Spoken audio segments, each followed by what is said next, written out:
The fluorescent lights of Mercy General's emergency room hummed with that particular frequency that makes your teeth ache. 11:47 at night, the witching hour, some nurses called it. That dead zone between the dinner rush of overdoses and the dawn parade of heart attacks. Reese Kincaid stood in the supply alcove, hands wrapped around a medication cart she was restocking for the third time that shift. Her supervisor, Jessica Thornton, had a gift for inventing tasks that kept Reese visible but invisible, present but irrelevant. Mouse. The voice cut through the ambient beeping and humming. Jessica's voice, always sharp, always loaded with that particular contempt reserved for people she considered beneath her. Reese didn't turn. She'd learned that trick 6 months ago, her first week at Mercy General. Don't react. Don't give them ammunition. Just breathe. Count the vials. Epinephrine, atropine, lidocaine, the trinity of cardiac emergencies. I'm talking to you, Kincaid. Jessica's footsteps approached. Designer clogs that cost more than Reese's monthly car payment clicking against the linoleum like a countdown timer. Dr. Harrington needs coffee, black 2 sugars, and try not to shake so much when you hand it to him this time. It's embarrassing to watch. Reese's hands tightened on the cart handle. Just for a second. Just enough to feel the metal press into her palms. In another life, in another world, those hands had performed a needle decompression on a dying Marine while rounds cracked overhead. Those hands had never shaken. Not once, but that was Viper. This was Reese Kincaid's civilian nurse trying very hard to be normal. I have rounds to finish, Reese said. Her voice came out raspy quiet. 6 months of forcing herself not to use her command voice. 6 months of pretending to be small. And Dr. Harrington has a God complex to feed, Jessica shot back. She dropped a takeout container onto the cart with enough force to rattle the vials. Go, now. Reese walked to the break room. The same route she'd walked 200 times before. Past Trauma Bay, too, where a first-year resident was struggling with an IV on a dehydrated elderly woman. Past the nurses' station, where 3 night shift nurses huddled around a phone watching some viral video. Past all the places where she didn't belong. The coffee was fresh. She'd made it herself 20 minutes ago, knowing Harrington would want it. Knowing Jessica would make her deliver it. Knowing the ritual humiliation was as predictable as the sunrise. When she returned to the nurses' station, Dr. Marcus Harrington was there. Tall, athletic, 48 years old, but looked 35 the way men do when they have money for personal trainers and dermatologists. He was leaning against the counter, laughing at something on his phone, his white coat pristine and starched. Ah, the Phantom returns, he said without looking up. He took the cup from Reese's hand, sipped, and immediately spat it back into the cup. Cold, just like your personality, Kincaid. Jessica giggled. That sharp, cruel sound that made Reese think of broken glass. I told her to hurry, doctor. She moves like she's underwater. It's fresh from the pot, Reese said quietly, her eyes fixed on Harrington's tie. It was crooked, off by maybe 2 degrees. It bothered her more than it should. Harrington stepped into her personal space, close enough that she could smell his cologne. Something expensive. Something that probably cost more than her weekly grocery budget. Do not talk back to me, he said. His voice dropped to that particular register men use when they want to intimidate. You are a nurse, a barely competent one. You're here to facilitate my brilliance, not offer commentary on beverage temperature. Reese felt the old training kick in. The assessment, 6'1", right-handed based on his watch placement, centered his weight on his heels when he tried to loom. One solid palm strike to the solar plexus would fold him like wet cardboard. No calluses on his fingers. Soft hands, a bureaucrat playing doctor. She took a breath, let it out slow. Yes, doctor. Speak up, he snapped. His hands slammed down on the counter. The sound echoed through the ER. Reese flinched. It was a micro-movement, a twitch of her shoulders that she'd practiced in her bathroom mirror at home. The kind of flinch that looks like fear, that looks like weakness. Harrington saw it. His eyes lit up with that particular satisfaction bullies get when they confirm their victim is truly afraid. Look at that, he said to the room. Several nurses and residents turned to watch. She's shaking, terrified. Tell me, Kincaid, did you actually go to nursing school, or did you buy your degree online? You act like you've never seen a drop of blood in your life. Something flickered behind Reese's eyes, just for a second. A memory of sand turning red, of a 19-year-old Marine screaming for his mother, while Reese tried to hold his intestines inside his body with one hand and return fire with the other. But she buried it, pushed it down into that deep, dark place where Viper lived. I'm just doing my job, doctor. You're a liability, Harrington called after her as she turned to leave. And as soon as my tenure as chief is confirmed next month, you're gone. Mark my words. Reese walked away. She could feel their eyes on her back, could hear the whispers starting. She's so weird. I heard she was fired from her last job for panic attacks. Why does she wear those long sleeves under her scrubs? It's like 80 degrees in here.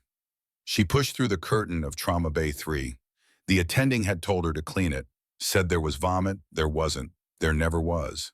It was just another way to make her scrub floors while doctors did the real work. Mr. Henderson, the elderly man in the bed, was asleep. His vitals were stable. Reese grabbed the mop anyway. The rhythmic swish of the mop head against the tiles was almost meditative. Back and forth, back and forth. Her mind drifted, not to Mercy General, to the dust, the heat, the screaming. Viper, we need to line it, he's bleeding out. The sand was turning to mud under her knees. The roar of the firefight was deafening. Rodriguez was dying, 22 years old, engaged to a girl back in Texas, and his blood was pumping out of a hole in his thigh faster than Reese could compress it. Stay with me, Rodriguez. Don't you dare, nurse, Reese snapped back. Mr. Henderson was awake, looking at her with kind, watery eyes. You okay, dear? You were staring, 1,000 miles away. Reese forced a smile. It didn't reach her eyes. It never did anymore. I'm fine, Mr. Henderson, just thinking. Don't let that prick Harrington get to you, the old man wheezed. I saw him trying to intubate that kid yesterday, shaky hands. He projects, that's what they call it. I should get back to work, Reese said, checking his IV drip even though she'd checked it 5 minutes ago. Rest now. She walked out only to collide with a wall of blue scrubs. David Cortez, 30 years old, former Army medic, and the only person at Mercy General who treated Reese with anything approaching basic human decency. Heads up, Kincaid, David said. His face was tense. Multi-vehicle pile-up on I-75. ETA 3 minutes. It's bad. Harrington's running lead. I'm assigned to Trauma 1, Reese said. Swap with me, David urged. You don't want to be in there with him when the pressure hits. He'll look for a scapegoat. Reese felt something stir in her chest, something old and familiar. Something that had been sleeping for 3 years. I can handle it, she said. Her voice was suddenly different, firmer, steadier. David looked at her, surprised by the sudden steel in her tone. But before he could respond, the ambulance bay doors exploded open. The chaos arrived like a wave. Paramedics rushed in, shouting vitals over the din of beeping monitors and ripping Velcro. 3 gurneys, 3 patients. All critical. Male 30s, unrestrained, driver blunt, forced trauma to the chest. 80/50, tachy at 130. Harrington was in the center of Trauma 1's shouting orders that were too loud and slightly contradictory. His veneer of competence was already cracking. Get him on the monitor. Cut the clothes. I want a chest x-ray stat. Reese moved to the patient's left side. Her movements, which everyone thought were slow, were actually incredibly efficient. While the other nurses fumbled with scissors, Reese had the patient's shirt cut away in 2 clean strokes. She slapped the ECG leads onto his chest without looking, her eyes scanning his torso. Bruising on the left flank. Tracheal deviation beginning. Unequal chest rise. She'd seen this 100 times, in places where there were no x-rays, no ultrasounds, just your eyes and your hands in your training. Dr. Harrington, Reese said. Her voice wasn't loud, but it cut through the noise. Breath sounds are absent on the left. Trachea is shifting. He has a tension pneumothorax. Harrington was busy trying to find a vein in the patient's collapsed arm, wrestling with an IV catheter. I'll decide the diagnosis, Kincaid. Get the x-ray in here. There's no time for x-ray, Reese said. Her hand was already hovering over the instrument tray. He's crashing. You need to decompress the chest. Needle thoracostomy. Now. Are you questioning me? Harrington roared, spinning around. A syringe was still in his hand. I said, wait for the x-ray. His BP is stable enough. BP is dropping, Reese said, pointing at the monitor. 70/40. He's going into obstructive shock. Shut up, Harrington screamed. Jessica, get her out of my trauma bay. Jessica grabbed Reese's arm. You heard him. Get out. Reese didn't move. The patient's face was turning blue. Cyanosis spreading from his lips outward. His neck veins were distended like ropes. He had seconds, maybe less. Do it, her training screamed. Protocol 4. Decompress, but she was a civilian nurse. She was Reese Kincaid. If she acted, she would lose her license. If she didn't, this man would die. The monitor let out a single high-pitched tone. Flatline. "He's coding," David yelled, rushing to start compressions. "No." Harrington panicked. "Get the crash cart, push EP." "Compressions won't work on a tension pneumo," Reese shouted, breaking protocol. "Breaking character. The heart can't fill because the air is crushing it. You have to pop the lung." Harrington froze. The arrogance drained from his face, replaced by the terrified incompetence of a boy playing God. He stared at the monitor, paralyzed. Reese looked at the 14-gauge angiocath sitting on the tray. She didn't think. She moved. In one fluid motion, Reese grabbed the needle. Her hand didn't shake, not even a tremor. It was steady as stone. She palpated the ribs on the patient's left side. Second intercostal space. Midclavicular line. The landmarks were as familiar as her own face. She slammed the needle down. There was a hiss, audible even over the chaos, the sound of trapped air escaping the pleural space, like a tire deflating. "Rhythm's back," David shouted. "Sinus tachy, BP's coming up 90/60. The patient gasped, a ragged, desperate intake of air. The first real breath he'd taken in minutes. He was alive. Reese stepped back, dropping the needle into the sharps container. The entire room was silent. Every doctor, nurse, and tech was staring at her. Harrington looked at the needle in the patient's chest, then at Reese. His face twisted from shock to humiliation to rage. "You," he hissed. "You assaulted a patient." "I saved his life," Reese said. Her voice was flat, empty. "You performed a surgical procedure without authorization and against a direct order from the attending physician." Harrington's voice rose to a shriek. "You are finished, Kincaid. Finished." "Dr. Harrington," David interjected. "She was right. He was dead. She brought him back." "I don't care if she turned water into wine," Harrington yelled. "She is a nurse. She stays in her lane." He pointed at Reese. "Get out of my ER, Kincaid. Go to the director's office and wait for the police. I'm pressing charges for assault and malpractice." Reese looked at him. For just a second, her eyes, usually dull and avoidant, flared with something dangerous. Something predatory. It was a look that had frozen Taliban fighters in their tracks. Harrington stepped back instinctively, though he didn't know why. "I'll go," Reese said quietly. She turned and walked out of the trauma bay. She didn't run. She didn't cry. She walked with a rhythmic, measured gait, the same gait she'd used crossing open ground under fire. As she reached the hallway, she heard Jessica whispering loudly to a resident. "Did you see that? She's a psycho. She could have killed him." Lucky guess that's all it was. Reese went to the locker room. She sat on the bench. Her hands rested in her lap. They weren't shaking. They never shook when it mattered. Only when she had to pretend to be normal. She opened her locker. Taped to the inside of the door was a small, crumpled photograph. 6 people in dusty fatigues standing in front of a scorched Humvee. Reese was in the middle, hair short, M4 carbine slung across her chest, medkit strapped to her thigh. Rodriguez was on her left. He'd been dead for 10 years. Williams was on her right, dead for 8. Chen was kneeling in front, dead for 9. "I tried," she whispered to the photo. "I tried to be normal." She pulled out her phone. She needed to call her union rep. She needed to prepare for the end of her career. But before she could dial, the hospital walls began to vibrate. It started as a low thrum, a vibration that rattled the coins on the bench. Then it grew louder. Thump, thump, thump, thump. The sound of heavy rotors, low altitude, military grade. Reese froze. She knew that sound. She'd know it in her sleep, in her nightmares, in the moments between waking and dreaming when the past came flooding back. That wasn't a medevac helicopter. Medevac birds had a higher pitch, a lighter engine. This was a beast. This was a Sikorsky SH-60 Seahawk. She stood up, her heart hammering against her ribs.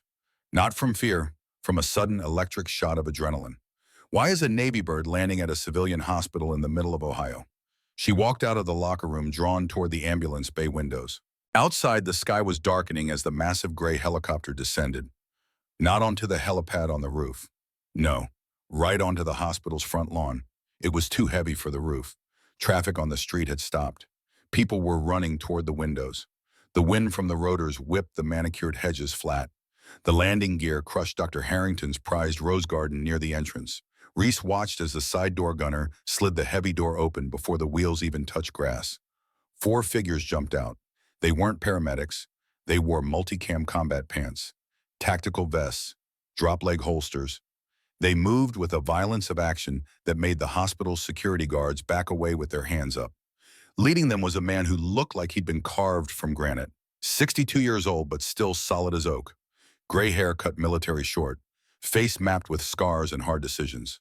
He wore a standard Navy working uniform, but stripped of the usual patches save for the trident pinned to his chest. Commander Garrett Reaper Blackwood. Reese gasped. Her hand flew to her mouth. Uncle Garrett, she hadn't seen him in 3 years. Not since Kandahar. Not since she'd walked away from the teams. He was storming toward the ER entrance, his men flanking him. He didn't look like he was there to visit. He looked like he was there to invade. Reese backed away from the window. Her back hit the wall. They found me. The automatic sliding doors of the emergency room entrance didn't just open. They were practically shoved off their tracks. The first man through was a giant. Chief Petty Officer Miller call sign. Tank, 6'5", 280 pounds of muscle and scar tissue. He wore a tactical headset, a plate carrier loaded with magazines and a sidearm strapped to his thigh. He didn't look like a soldier. He looked like a weapon system wrapped in human skin. Behind him came 2 more operators moving in a diamond formation, eyes scanning the waiting room behind ballistic sunglasses. They didn't point their rifles at the civilians that would cause a panic, but they held them at the low-ready fingers indexed along the receiver. A clear signal that violence was a mere twitch away. The waiting room went dead silent. A baby stopped crying. A man with a broken arm forgot his pain. Paul, the hospital's bewildered security guard, a retired postman whose toughest day usually involved chasing teenagers off the parking deck, stepped forward. His hand rested uncertainly on his pepper spray. "Excuse me, you can't bring weapons in here.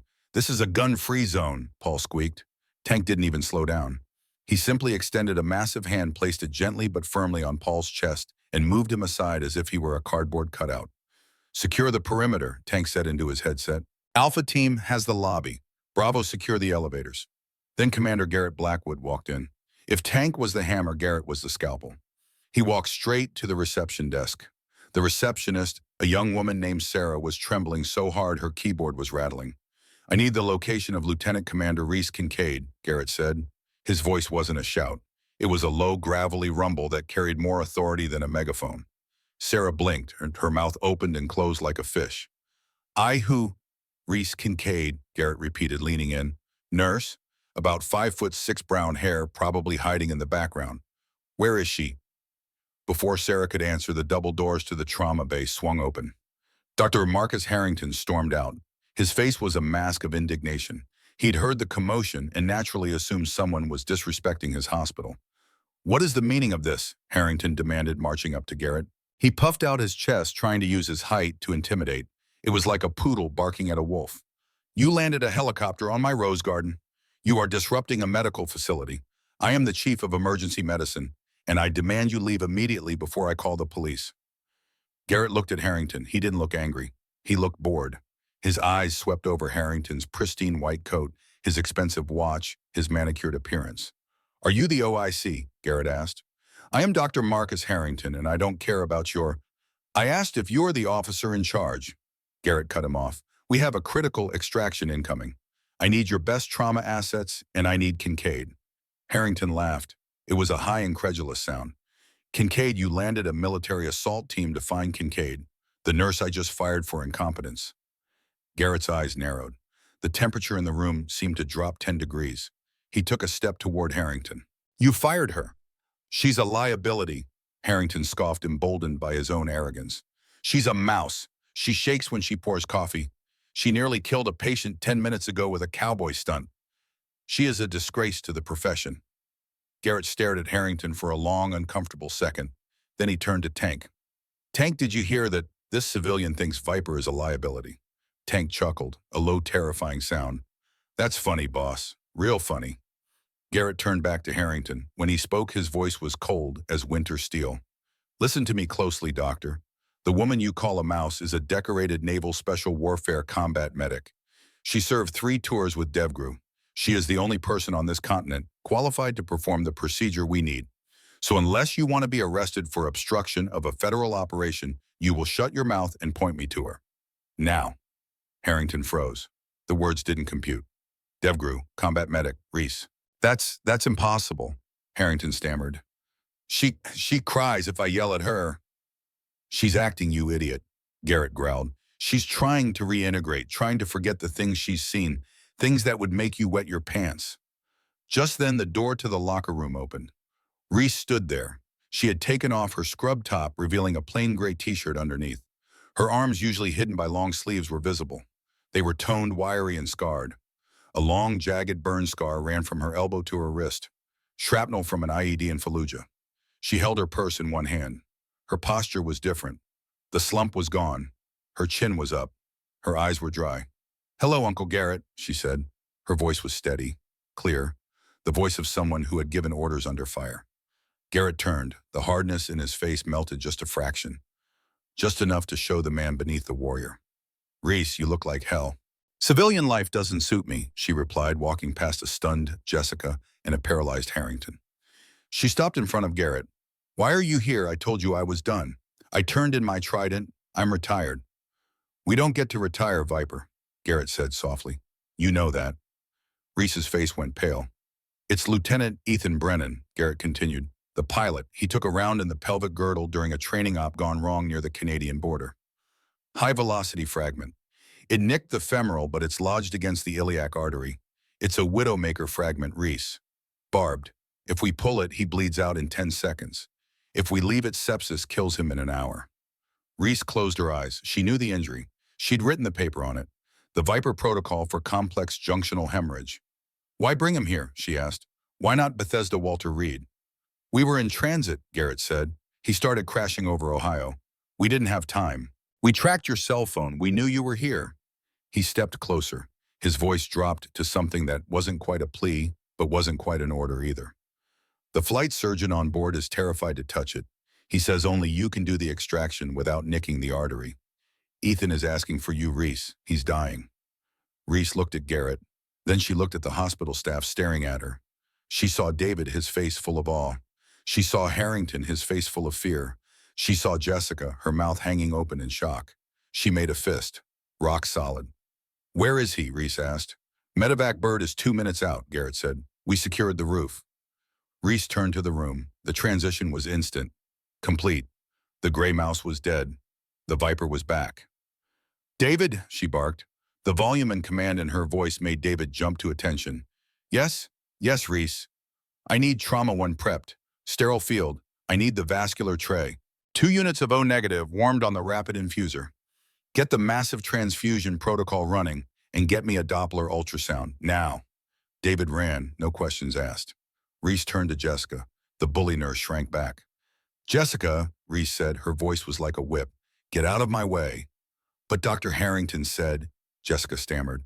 "Dr. Harrington," Reese said, turning to the chief resident, "is going to stand in the corner and keep his mouth shut. If he speaks, if he touches a patient, if he so much as breathes too loudly, Chief Miller will remove him from the premises. Am I clear?" Harrington opened his mouth to protest, but Tank stepped forward, cracking his knuckles. The sound was like gunshots. Harrington shut his mouth and nodded. "Clear," he whispered. "Good," Reese said. She looked at Garrett. For just a second, her posture shifted. The warrior emerged without announcement. "Let's go get the kid." The roof of Mercy General Hospital was not designed for a heavy military transport helicopter, but the pilot of the incoming Pavehawk didn't care about structural engineering limits. The massive machine hovered inches above the helipad, its rotors screaming, kicking up gravel and debris in a violent cyclone. Reese ran onto the roof, flanked by Garrett and Tank. The wind tore at her clothes, whipped her hair across her face. But she moved with the practiced crouch of someone who had spent half her life around rotary wing aircraft. Her body remembered what her mind had tried to forget. The side door opened before the skids touched down. A flight medic was performing CPR on a young man strapped to a litter.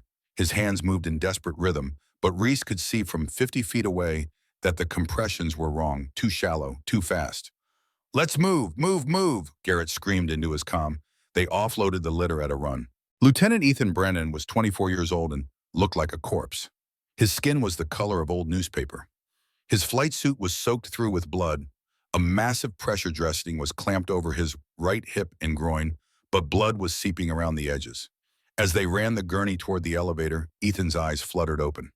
They were glassy, unfocused, dying eyes, but then they found Reese. "Viper," he wheezed. Blood bubbled at the corner of his lips. Reese grabbed his hand. It was cold, too cold. "I got you, Ethan," she said, her voice suddenly gentle. The hardness melted away. "Stay with me. Don't you dare quit on me." "Hurts," he managed. "I know. We're going to fix it." They burst through the doors into the ER. The scene was surreal. A dozen Navy SEALs had secured the perimeter of the trauma bay. Nurses and doctors were pressed against the walls, watching in terrified fascination. This was no longer a hospital. This was a forward operating base. Reese guided the gurney into Trauma 1. David was there, everything ready. Sterile field laid out, vascular tray open, 2 units of blood warming in the rapid infuser. Hook him up, Reese said, already moving to the sink. I want vitals every 30 seconds. Cut the pants. David and 2 other nurses moved with practiced efficiency. Scissors flashed. Ethan's flight suit fell away in pieces. Dr. Harrington was standing in his assigned corner, but his ego couldn't take it. As Reese began to scrub her hands at the sink, he stepped forward. This is insanity, Harrington shouted. You are a nurse. You cannot perform a surgery. This is a vascular repair. You need a board-certified surgeon. Reese didn't turn around. She kept scrubbing. Water ran down her forearms in streams. Is there a vascular surgeon in the house, Harrington? Well, no, Dr. Evans is on vacation, but then I'm the best you've got, Reese said. She turned, water dripping from her elbows. And for the record, doctor, I performed more vascular repairs in the back of a Chinook in a sandstorm than you have in your entire sterile air-conditioned career. She snapped on her gloves. The sound was like a gunshot in the silent room. Garrett, I need you at the head. Talk to him. Keep him calm. Roger that. Garrett moved to the head of the bed, his hand resting on Ethan's shoulder. Reese approached the wound. She removed the pressure dressing, slowly, carefully. The injury was horrific. A jagged piece of metal, part of the helicopter fuselage from the training accident, was embedded deep in the inguinal crease. It was pulsing with Ethan's heartbeat. It's pulsing, David whispered, his voice tight with fear. It's on the artery. It's in the artery wall, Reese corrected. Her voice was clinical now, detached. It's acting as a plug. If we pull it straight out, the femoral artery unzips and he bleeds out in seconds. So what do we do? David asked. The Viper protocol, Garrett said from the head of the bed. There was pride in his voice. Reese took a deep breath. Her hands were steady. They always were when lives hung in the balance. I need a Rebo catheter, she said. A what? The hospital pharmacist stood in the doorway looking lost. Resuscitative endovascular balloon occlusion of the aorta.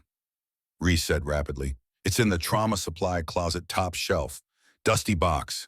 Nobody here knows how to use it. Get it now. David ran. He returned 30 seconds later with the kit still in its original packaging. Dust came off when he set it on the tray. Harrington, Reese said, make yourself useful. Can you insert a guide wire? Harrington blinked. Yes. Scrub in, now. He looked shocked. You want me to help? I need 4 hands, Reese said. Put your ego aside and help me save this kid, or get out. Harrington hesitated for just a second. Then he ripped off his white coat and ran to the sink. Okay, Reese said, looking at the wound, at the metal fragment, at the pulsing death trapped beneath layers of tissue. Here's the plan. We go in through the contralateral femoral artery with the Rebo. We inflate the balloon in zone 3 of the aorta. That stops blood flow to the pelvis. That gives me a 3-minute window of dry field to extract the shrapnel and suture the artery before his legs die from lack of oxygen. 3 minutes, Harrington said, stepping up to the table, hands dripping. That's impossible. You can't suture a femoral artery in 3 minutes. Reese looked at him. Her eyes were hard as flint. Watch me. The room went silent. The only sound was the rhythm of the heart monitor. Beep, beep, beep. Ethan's life measured in electronic pulses. Inserting Rebo, Reese announced. Her hands moved with lightning speed. She found the left femoral artery by feel, no ultrasound needed. The needle went in clean on the first trial. She threaded the catheter up into the aorta. Her eyes were closed. She was feeling her way through the vascular system like reading Braille. Balloon up, she said. Inflating. She pumped the device. The balloon expanded inside Ethan's aorta, blocking blood flow to everything below. The pulse in the wound stopped. The bleeding halted. The field went dry. Timer, Reese shouted. 3 minutes mark. David hit the countdown clock on the wall. Red numbers began ticking down. 3:00, 2:59, 2:58. Reese switched to the right side, to the wound, to the fragment.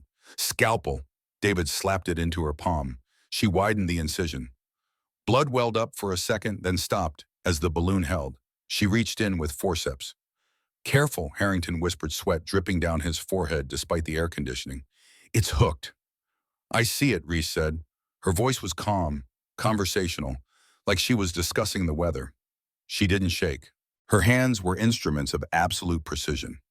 She rotated the metal shard counterclockwise, then a slight lift, feeling for resistance, feeling for the barbs. Clink. She pulled the fragment free and dropped it into a metal basin. It clattered like a gunshot. Artery is torn, Reese said, leaning in. Laceration is 2 centimeters. Ragged edges. 2 minutes remaining, David called out. Suture, 6-0 proline. The needle and thread appeared in her hand. She began to stitch. Her hands were a blur. Loop tie cut, loop tie cut. It was like watching a machine. Precise, relentless, perfect. You're going too fast, Harrington said. You'll miss the intima. I never miss, Reese muttered. Not looking up, her world had narrowed to the tip of her needle and the torn artery wall. 1 minute, David warned. Legs are turning mottled. Almost there. Reese's jaw was clenched. A bead of sweat ran down her temple. 30 seconds. She was halfway done. The artery looked like shredded tissue, but under her needle it was becoming whole again.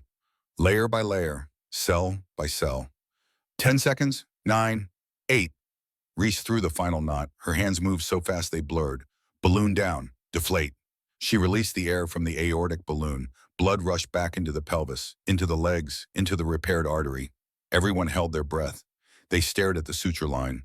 If it leaked, if even one stitch had missed, blood would spray the ceiling. Ethan would die, and there would be no second chance. 1 second, 2 seconds, 3. The artery pulsed.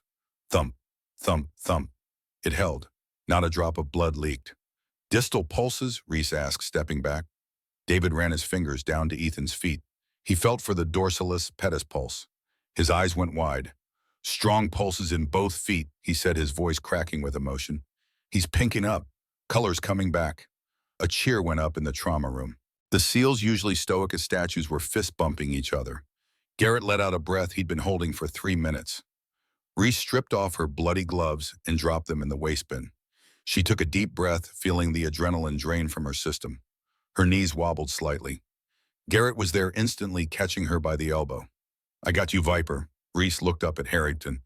The arrogant doctor was staring at the suture line like it was the Sistine Chapel. He reached out, almost touching it, then pulled his hand back. That, Harrington swallowed hard, was the most incredible piece of surgery I have ever seen, and I studied at Hopkins. He looked at Reese. There was no malice in his eyes anymore, just a complicated mix of resentment and respect. Who are you? He whispered. Reese straightened her back. She met his eyes without flinching. I'm the nurse you told to mop the floors. The extraction was as rapid and violent as the arrival. Once Lieutenant Brennan was stable, Garrett barked a single order into his headset. The SEALs who had secured the perimeter collapsed back toward the trauma bay like a well-oiled machine. They loaded the gurney with the recovering patient, and within 90 seconds, they were gone. The roar of the pave hawk faded into the night sky, leaving behind a shattered rose garden, a traumatized staff, and an eerie silence in the ER. Reese stood by the sink in Trauma 1, staring at her reflection in the stainless steel paper towel dispenser. She looked exhausted. The adrenaline crash was hitting her hard, making her limbs feel like lead. She wasn't Viper right now. She was just Reese, a civilian nurse who had broken every rule in the book. Kincaid, Dr. Harrington was leaning against the doorframe. He looked disheveled. His tie was loosened. There was a smear of blood on the cuff of his white coat. Dr. Reese said, not turning around. How? Harrington asked. It wasn't an accusation, it was genuine curiosity, bafflement. The speed, the precision. You didn't even hesitate on the ReBOA placement. Most trauma surgeons go their whole careers without doing one of those live. Reese finally turned. She dried her hands slowly, methodically. You learn fast when the nearest operating room is a 6-hour flight away and mortars are walking in toward your position. Harrington nodded, slowly processing this. The mouse he had tormented was a lioness who had just let him pet her cubs. He felt a strange mixture of professional jealousy and profound shame. Listen, Kincaid, he started, his voice awkward. About what I said before. About firing you. The coffee. I was under stress. Save it, Marcus, Reese said wearily, using his first name for the first time. It felt strange in her mouth. I don't care about your apology. I just want to know if I still have a job tomorrow. Before Harrington could answer, the doors to the ER burst open again. This time it wasn't SEALs, it was worse. Hospital Director Evelyn Hart strode in, flanked by the head of legal and a frantic-looking PR manager. Hart was 52 years old with a smile that never reached her cold, calculating eyes. She wore a Versace suit that cost more than Reese made in a month. "Dr. Harrington, Nurse Kincaid, my office, immediately." Her voice was ice. As they walked through the lobby toward the administration wing, Reese realized the scope of what had happened. The waiting room was packed, but not with patients. Every person had their phone out. They were all filming her. "That's her," someone whispered. "The commando nurse. I heard she killed a terrorist in the parking lot." The rumors were already spiraling out of control. In Hart's plush office overlooking the city lights, the mood was funeral. Hart threw a tablet onto her mahogany desk. It was playing a video, shaky footage shot on a phone from behind a potted plant in the lobby. It showed Commander Garrett getting in Harrington's face. It showed Garrett announcing Reese's background. "She served 3 tours with DevGru. She is Viper." The video already had 2 million views. The hashtag #MercyGeneralHero was trending #1 nationally. "Do you have any idea the liability nightmare you've created?" Hart hissed, pacing behind her desk. "Armed military invasion. Unauthorized surgical procedures performed by nursing staff. The Joint Commission is going to crucify us. Our insurance carrier is having an aneurysm right now." "She saved a senator's son, Evelyn," Harrington said, surprising Reese by defending her. "If she hadn't acted, he would have died on our floor. Think of the PR nightmare that would have been." Hart stopped pacing. She looked at Harrington, then at Reese. The gears in her mind shifted visibly from damage control to opportunity capitalism. "A senator's son," Hart murmured. A slow, predatory smile spread across her face. "Yes. Senator Brennan is very influential on the Health Appropriations Committee." She turned to Reese. The ice in her voice melted into synthetic warmth. "Reese, darling," Hart said, stepping closer. "You're a hero, a bona fide American hero, hiding right here in our little hospital. This is wonderful." Reese felt sick. 5 minutes ago, I was a liability." "That was before I knew we could spin this," Hart said dismissively. "The morning shows are already calling. Good Morning America wants you. CNN is parked outside. We need to get you in front of a camera. Legal will tailor a statement. You acted on instinct, utilized your past training in an extreme emergency, and Mercy General is proud to employ veterans. It's gold." "No," Reese said firmly. Hart blinked. "Excuse me. I'm not doing interviews. I'm not a prop for your fundraising campaign," Reese said. Her voice was quiet again, but the steel was underneath. "I came here to be a nurse, to be normal. I don't want to be Viper anymore." "You don't have a choice, Kincaid." Hart snapped, the warmth vanishing instantly. "You performed medicine without a license. That is a felony. I can protect you from the state board if you play ball with the PR team. If you don't, I'll feed you to the wolves. I'll have your license revoked by noon tomorrow and wrap this whole incident around your neck as a rogue employee act." Reese looked at Hart. She had faced down Taliban warlords who had more honor than this woman in a designer suit. "Do what you have to do, Evelyn." She turned and walked out of the office. She needed air. She needed to escape. But when she got to the staff exit, she saw the sea of news vans and satellite trucks outside. The glass doors felt less like protection and more like the walls of an aquarium. Everyone was watching the fish. That night, Reese sat in her small apartment, the same 1-bedroom she'd been renting for 3 years. She'd thought about moving after James died, but this place had memories. They'd painted the bedroom together. He'd built the bookshelf in the living room. His presence was still here in the walls, in the air. On her mantle were photos, James smiling his arm around her, her SEAL team in front of a Humvee, Rodriguez making a stupid face, her father in his dress blues at her commissioning ceremony. She picked up the photo of James, traced his face with her finger. "They're going to take everything," she whispered. "My license, my career, everything we worked for." The phone rang. Unknown number. She almost didn't answer, but something made her pick up. "Kincaid." "Senior Chief, this is Colonel Hayes, Joint Special Operations Command." Reese sat up straighter. JSOC. That was the command structure for all special operations. "Yes, sir. I'm calling about Lieutenant Brennan. He's stable. Thanks to you, but we have a problem. Someone tried to kill him in that training op.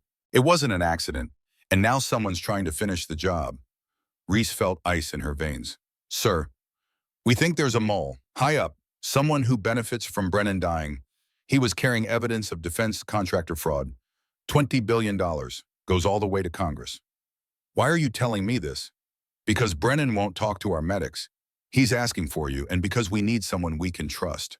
Someone off the books. Someone who can keep him alive while we figure out who betrayed him. Reese looked at the photos on her mantle, at Rodriguez, at her team, at the ghosts. When do I start? Tonight, we're moving him to a secure location, an old VA hospital wing we've requisitioned. I need you there in 2 hours, and Senior Chief, bring your go-bag. This might get ugly. The line went dead. Reese sat there for a long moment. Then she stood, walked to her closet, pushed aside the civilian clothes, reached for the duffel bag in the back. Inside were things she hadn't touched in 3 years. Her tactical med kit, her plate carrier, her sidearm, the tools of Viper. She tried to walk away, tried to be normal, but the war had followed her home. And this time she wasn't running. 72 hours later, Reese sat at a long, polished oak table in a conference room at the state capitol. The air conditioning was set too low, a common tactic to make the accused uncomfortable. She was suspended without pay. The media storm had been intense. Half the country saw her as a badass patriot. The other half saw her as a dangerous vigilante who thought she was above the law.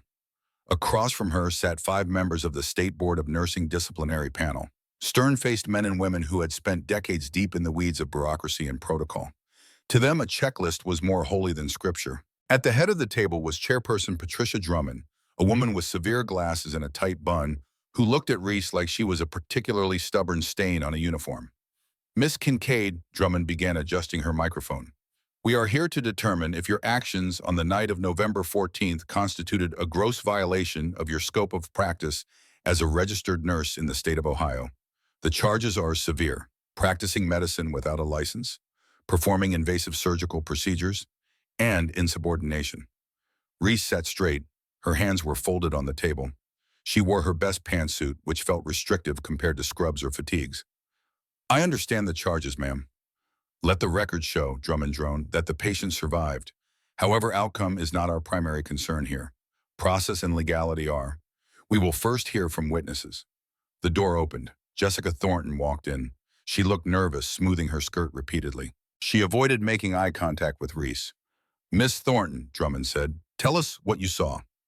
Jessica took a deep breath. Miss Kincaid was always unstable. Shaky hands, quiet. When the soldiers came in, she just snapped. She started shouting orders at doctors. She physically shoved me out of the way. It was terrifying. It felt like she was having a PTSD episode and just started cutting on a patient. Did she appear competent during the procedure? I don't know. I was too scared to look. The lie came smooth as silk. It just looked like butchery. Reese felt a flash of anger, but tamped it down. Control. Jessica was dismissed. Next was Dr. Harrington. He walked in looking uncomfortable in a tailored suit. He sat in the witness chair and glanced at Reese. Dr. Harrington, Drummond said, did you authorize Nurse Kincaid to perform a reboot placement and arterial vascular repair? No, I did not, Harrington said clearly. A murmur went through the panel.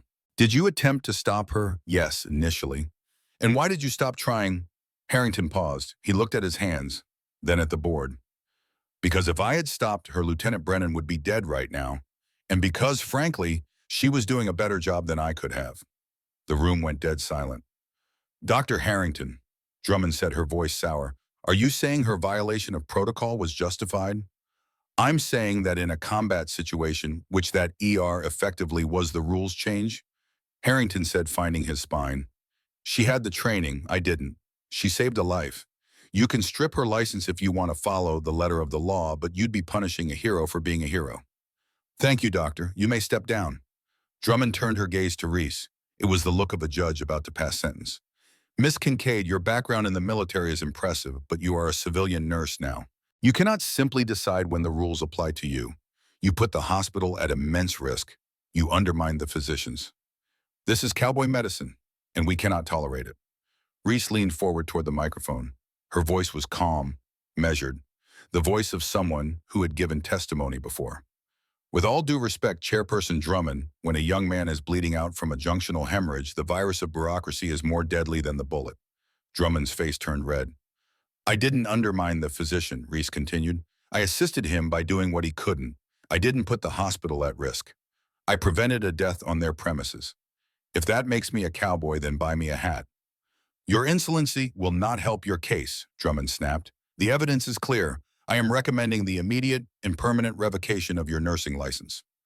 The other board members nodded in agreement. It was over. Reese closed her eyes. She had survived war only to be taken down by a committee in a conference room. Then came the knock. The heavy oak doors at the back of the room didn't just open. They were opened with authority. Two Navy Shore patrolmen in dress blues stepped inside holding the doors. Through them walked a man wearing a uniform dripping with gold braid and ribbons. A man whose presence filled the room like thunder. Admiral Charles Kincaid, Judge Advocate, General of the United States Navy. Reese's father. The entire board stood up reflexively, chairs scraping against polished wood. Admiral Kincaid didn't acknowledge them. He walked straight to the table carrying a leather briefcase that looked like it had seen more classified briefings than most people had seen sunrises. His uniform was immaculate. 4 stars gleamed on his collar. Rows of ribbons told a story of 35 years defending the nation. But it was his face that commanded the room. Weathered, carved from granite. The face of a man who had sent young warriors into harm's way and lived with every decision. He was 58 years old. He hadn't spoken to his daughter in 3 years. Not since she'd walked away from the teams after Kandahar. Not since she'd stopped returning his calls. Admiral Kincaid, Chairperson Drummond, stammered, "This is a closed state hearing. You have no jurisdiction here." "On the contrary, Ms. Drummond," the Admiral said. His voice boomed in the small room, carrying the weight of absolute authority. He placed the briefcase on the table and clicked the latches open. "I'm here because this hearing involves classified naval warfare methodology and personnel." He pulled out a thick binder stamped "Top Secret No Foreign" in red ink. He slammed it onto the table in front of Drummond with enough force to make her jump. "What is this?" Drummond asked, her voice tight with fear. She didn't want to touch it. "That," the Admiral said, pointing at Reese without looking at her, "is the service record of Senior Chief Reese Kincaid. And the document you're looking at is the Viper Protocol for far-forward resuscitation of non-compressible hemorrhage." He leaned over the table. His presence dominated the room like a battleship dominating a harbor.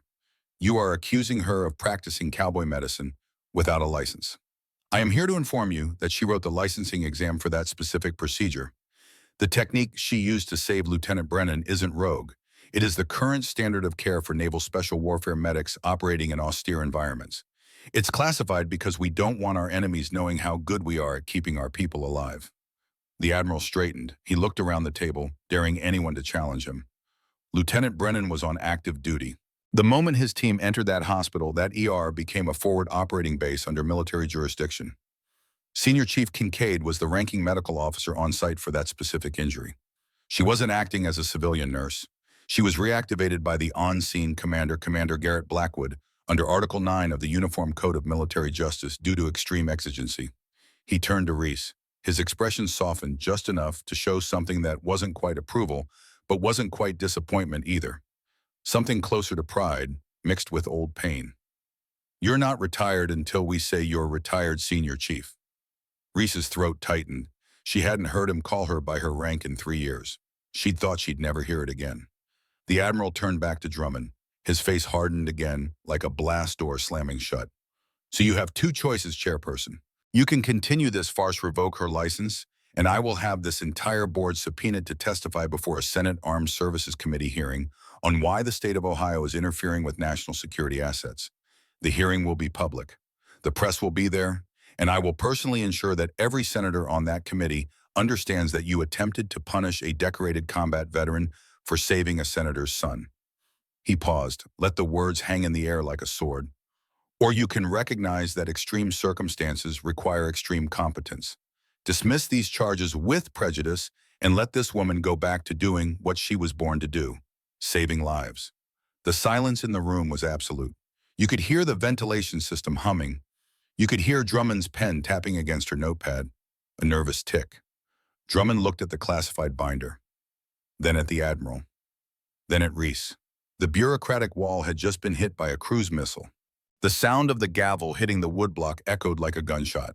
"In light of new evidence regarding jurisdiction and emergency protocols," Drummond said, her voice tight and clipped, "the board moves to dismiss all charges against registered nurse Reese Kincaid.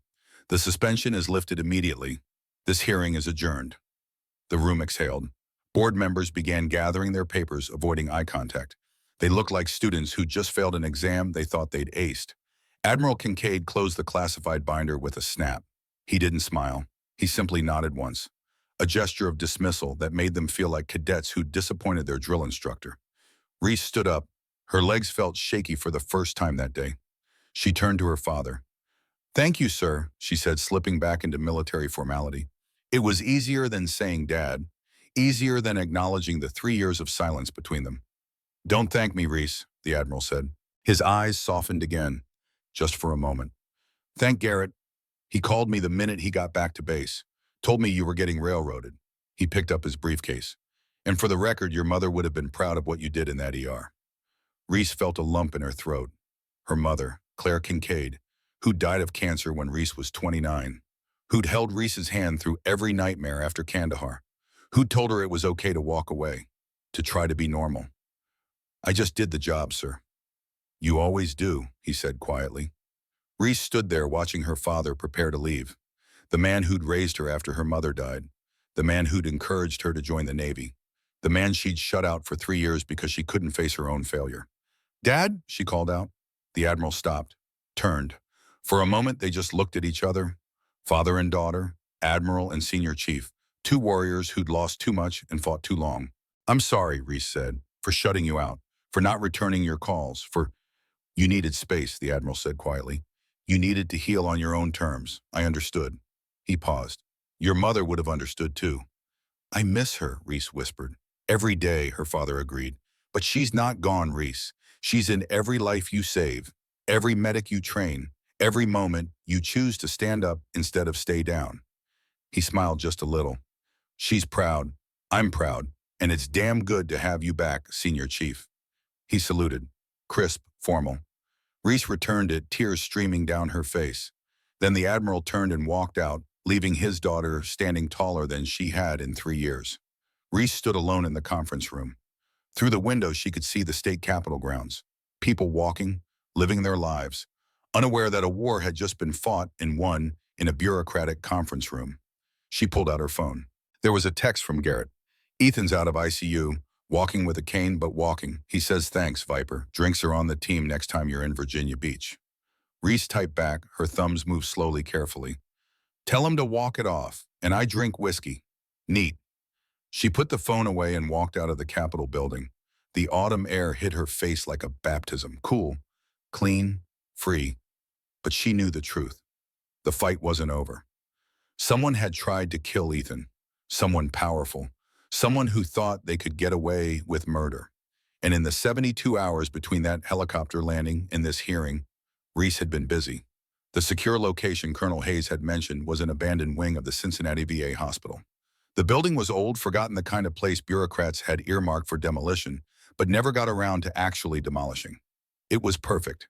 Reese had spent 3 nights there protecting Ethan, teaching him to walk again, listening to his story about the training op that had gone wrong, and she'd started to piece together the conspiracy.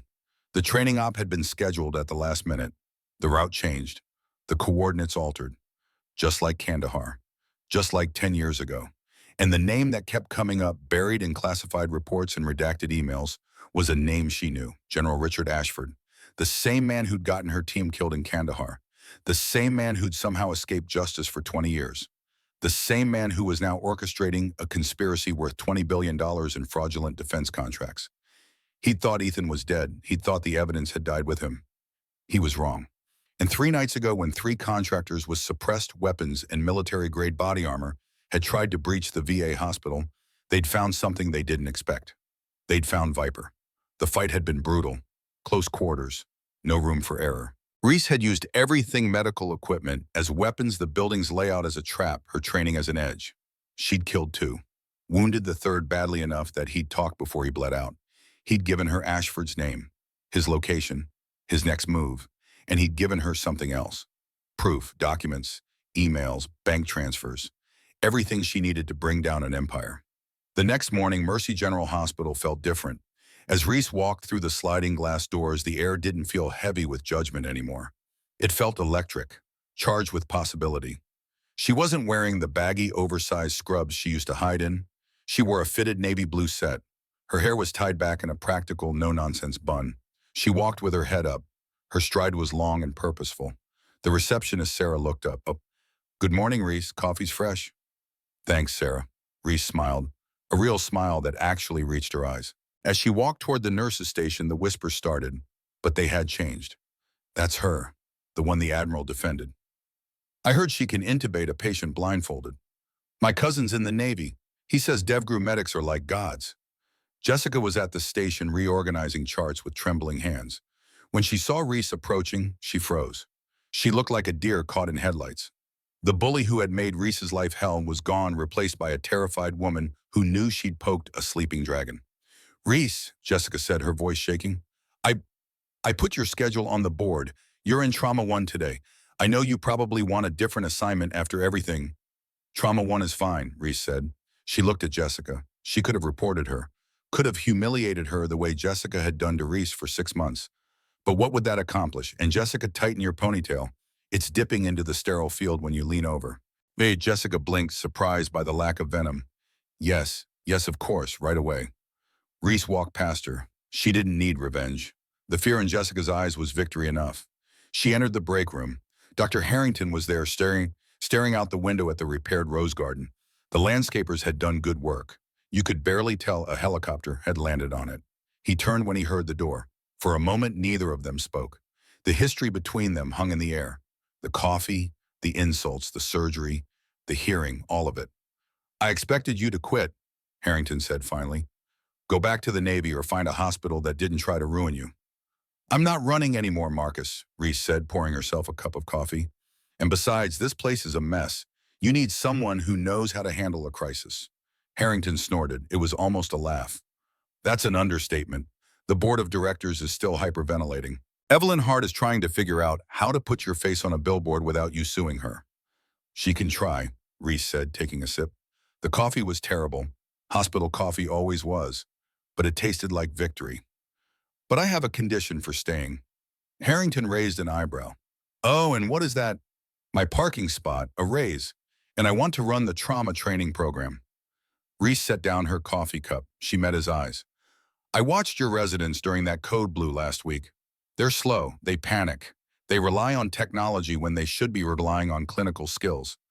I want to teach them the Viper protocol. I want to teach them how to think when the world is falling apart.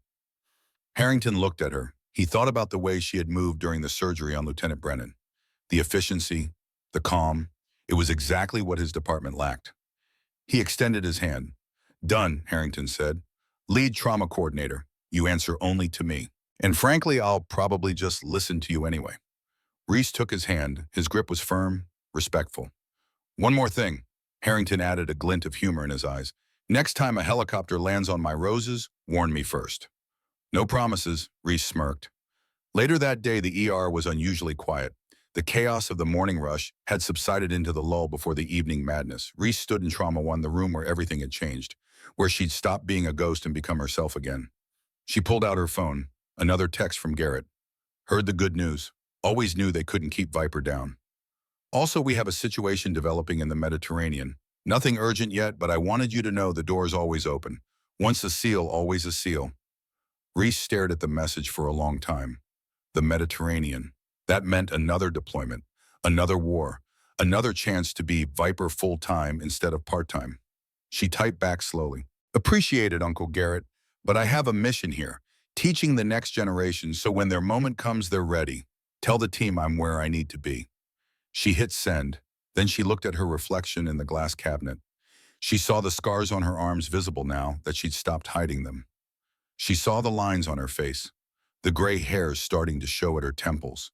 But for the first time since coming home from Kandahar, she didn't see a broken soldier or a terrified nurse pretending to be small. She saw Reese Kincaid. Nurse Kincaid, David burst through the door, his face flushed. Incoming MVC, 2 victims, both unstable. ETA 2 minutes. Reese turned. The adrenaline sparked. Familiar. Welcome. I'm ready, she said. She grabbed her stethoscope and walked toward the ambulance bay.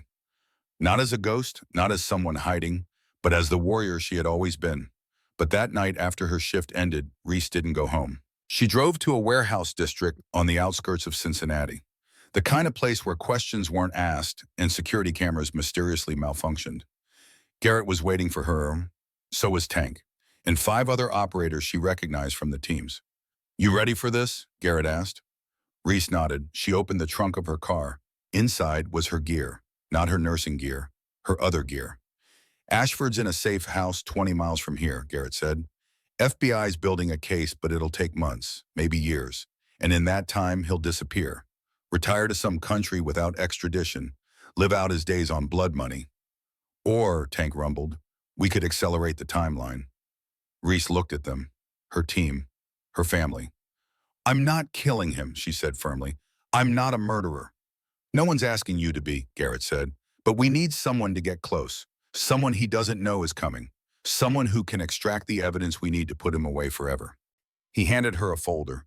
Inside were surveillance photos, guard rotations, building schematics. It's a snatch and grab, Garrett continued. We go in quiet, get the hard drives, get the documents, get out clean. Then we hand everything to the FBI with a nice bow on top. And if it goes loud, Reese asked, then we improvise. Tank grinned, like old times. Reese looked at the folder, at the photos of Ashford, the man who'd killed Rodriguez, who'd killed Williams and Chen, who'd tried to kill Ethan, the man who'd gotten away with murder for 20 years. When do we go tonight? Garrett said. He's meeting with his co-conspirators, all the players in one place. We take them all down, or we take none of them down. Reese closed the folder, looked at her team. Then let's go to work. The operation was textbook, almost boring in its efficiency. They breached at 0200. Garrett and Tank took point. Reese and two other operators swept the interior. The other two secured the perimeter. Ashford's guards were private contractors. Good, but not seal good.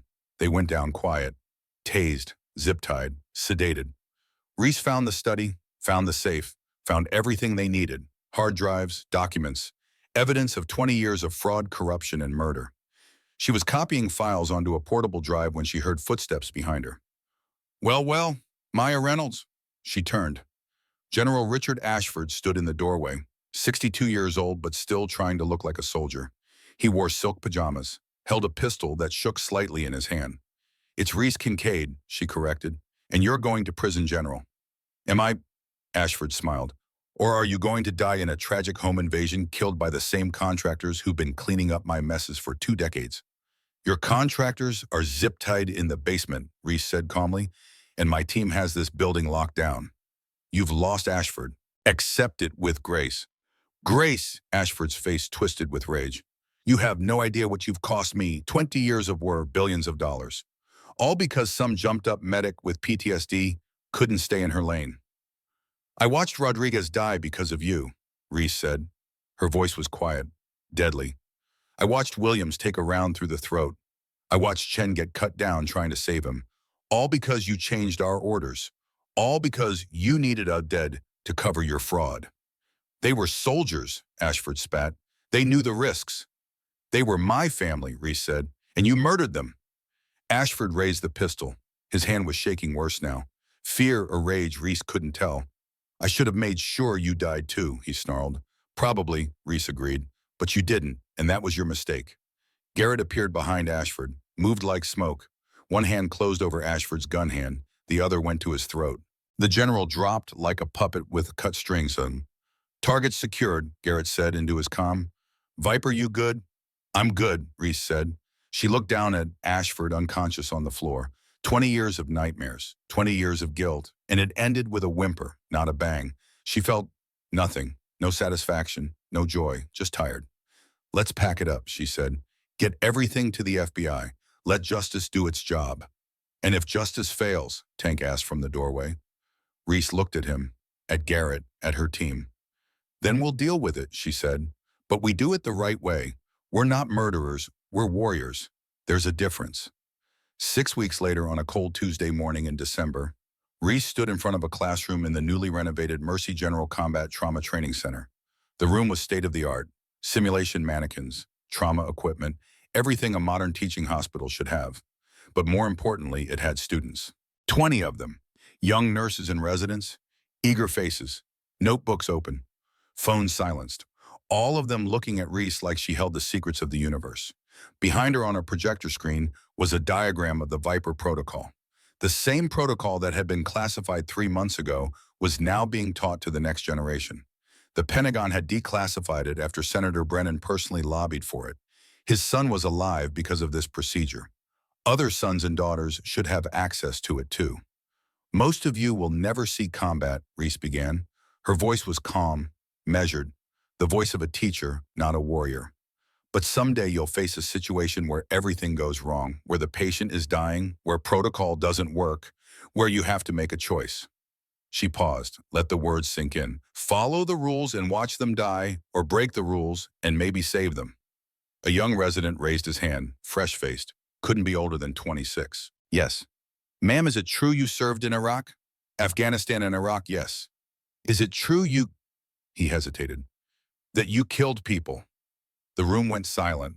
Everyone was staring at Reese, waiting for her answer. Reese looked out the window, at the parking lot, at David walking in for his shift, at the ambulance pulling up with another emergency, at the world continuing to turn. Yes, she said quietly, I did. I'm not proud of it, but I'd do it again to save the people beside me. Another student, a young nurse named Emily, raised her hand. Do you have regrets? Reese thought about Rodriguez, about Williams, about the 4 men who died in Kandahar because someone changed the coordinates, about her husband James killed in what she now knew was an assassination disguised as an accident, Ashford's people tying up loose ends, about all the ghosts that followed her. Every day, Reese said, but I have fewer regrets than if I'd done nothing. Class ended. The students filed out talking among themselves, excited, inspired, ready to learn. David waited by the door. Want to grab lunch? Yeah. They walked to the parking lot together. The December air was cold enough to see their breath. Christmas lights were going up on the buildings around the hospital. The world was preparing for the holidays. You hear about Hart? David asked. She resigned, took a job in pharmaceutical lobbying. Good riddance, David muttered. And did you hear about the trial? Reese smiled. General Ashford and 43 co-conspirators. Biggest military corruption case in history. He got 25 years. No parole. He'll die in prison. Justice, David said. There was satisfaction in his voice. They reached Reese's truck. Old, beat up, reliable. A 2010 Ford F-150 that had seen better days but still ran like a dream. So what now? David asked. You've got your program, you've got respect, you've got purpose. What's next? Reese flexed her fingers on the steering wheel. Steady, strong, the hands that had saved lives and taken them. The hands that had held her dying husband. The hands that had brought Lieutenant Brennan back from the edge. Next, Reese said, I teach, I train, I make sure the next generation knows what my generation learned the hard way. So when their moment comes, they don't freeze. They don't panic. They act. David nodded. That's it. No revenge tour, no anger, no bitterness. Reese started the truck. The engine rumbled to life. That familiar sound that meant home. I'm 32 years old, David. I don't have time for bitterness. I have time to build something that lasts after I'm gone. She put the truck in gear, started to pull out. Then she stopped, rolled down the window. Besides, she said, a slight smile playing at her lips, I already got my revenge. I outlived the bastards who tried to bury me, and I'm still here, still fighting, still teaching. That's the best revenge there is. She drove away. David watched her go, then smiled to himself. Inside the training center, young medics were practicing on simulation mannequins, old techniques meeting new technology, experience mixing with enthusiasm. On the wall was a plaque, newly installed, bronze, polished to a mirror shine. It read, the Viper Protocol Combat Trauma Training Center founded by Senior Chief Reese Kincaid, USN Ret. When protocol fails, training prevails. That evening, Reese sat in her apartment. On her mantle were photos, James smiling, her SEAL team, her father at her commissioning ceremony, and one new photo, taken last week. Her first class of students, all 20 of them, standing with Reese in front of the training center. Young face, eager eyes, the future. Her phone rang, unknown number. She picked up. Kincaid? Senior Chief, this is Captain Morrison, Naval Special Warfare Command. Reese sat up straighter. NSWC. That was the command structure for all SEAL teams. Yes, sir. I'm calling with a request. We're standing up a new training pipeline for Special Operations Combat Medics. Advanced trauma care for high-threat environments. We want you to help design the curriculum. 2 weeks a quarter at Little Creek. The rest of the time you can maintain your civilian position. Reese looked at the photos on her mantle. at Rodriguez, at her team, at the ghosts. Will I have full autonomy over the curriculum? Yes, ma'am, this is your show. Then I accept. Outstanding. We'll send the paperwork. Welcome back to the fight, Senior Chief. The line went dead. Reese walked to the window, looked out over Cincinnati. The city lights sparkled like stars. Somewhere out there, young medics were studying. Young warriors were training. Young people were preparing for moments they couldn't imagine. And she would make sure they were ready. She pulled out her phone one more time, opened her messages, scrolled to Garrett's name, typed slowly. Uncle Garrett, thanks for everything, for never giving up on me, for calling Dad, for reminding me who I am. I'm not coming back to the teams full-time, but I am coming back part-time, teaching at Little Creek, training the next generation of combat medics, making sure they don't make the same mistakes we did, making sure they're ready when their moment comes. Tell the team Viper isn't gone. She just evolved. Once a SEAL, always a SEAL. She hit send. 3 dots appeared. Garrett was typing. Damn right. Proud of you, niece. Your mom would be too. See you at Little Creek. Drinks on me. And Reese, you were never broken. You were just resting. Welcome home, Viper. Reese smiled, a real smile, the kind that reached her eyes and chased away the shadows. She looked at the photo of James one more time, touched the frame gently. I'm okay now, she whispered. I found my way back. I found my purpose. And I'm going to make other people's loved ones come home safe. That's my mission now. That's my legacy. Outside, an ambulance siren wailed in the distance. Someone somewhere was having the worst day of their life. Someone somewhere needed a medic who knew what they were doing. And tomorrow, Reese would train another group of someones to be ready for that moment. She closed the curtains, made dinner. A simple meal for one. But it didn't feel lonely anymore. It felt like peace. The final scene came 3 months later. March. The thaw was beginning.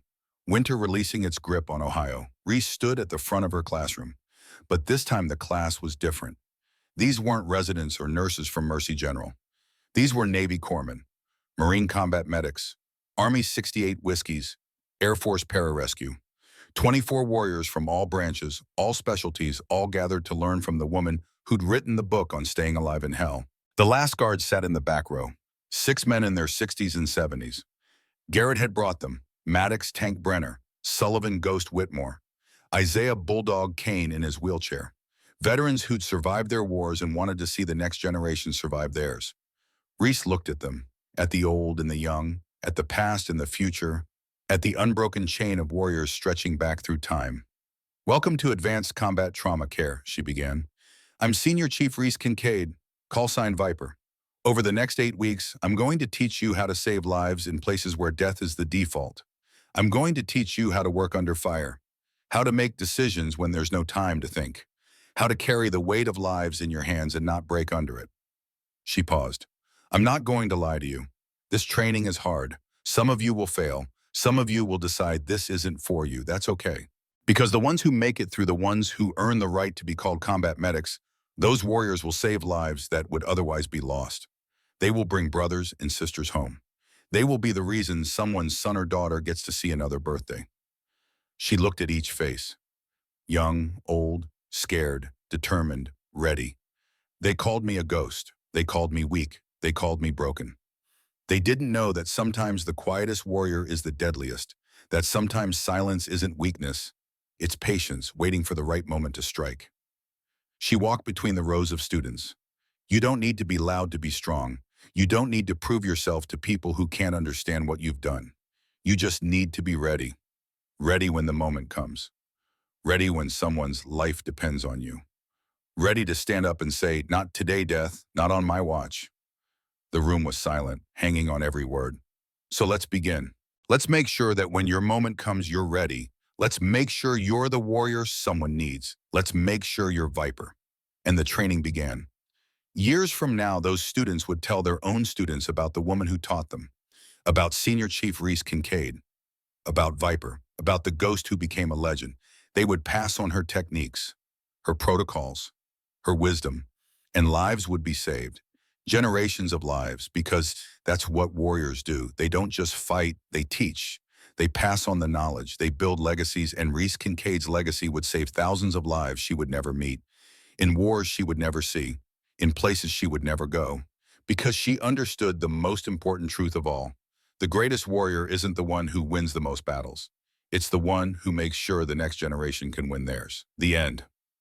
Epilogue, a title card fades and Senior Chief Reese Kincaid continues to train combat medics at Little Creek and Mercy General Hospital. Lieutenant Ethan Brennan made a full recovery and serves as a military liaison for healthcare reform. The Viper protocol has been adopted by all branches of the U.S. military and has saved an estimated 1,847 lives in its first 3 years of implementation. General Richard Ashford and 43 co-conspirators are serving sentences ranging from 15 to 25 years for fraud, corruption, and conspiracy to commit murder. Dr. Marcus Harrington became Chief of Emergency Medicine at Mercy General and credits Senior Chief Kincaid with revolutionizing their trauma response. The Last Guard meets every Thursday at the Cincinnati VA Hospital. New members are always welcome, and in a small apartment in Cincinnati, a photograph sits on a mantle. 6 warriors in dusty fatigues, only one still living, but all of them immortal in the lessons they taught and the lives they saved. Once a warrior, always a warrior. The fight never ends, it just changes shape.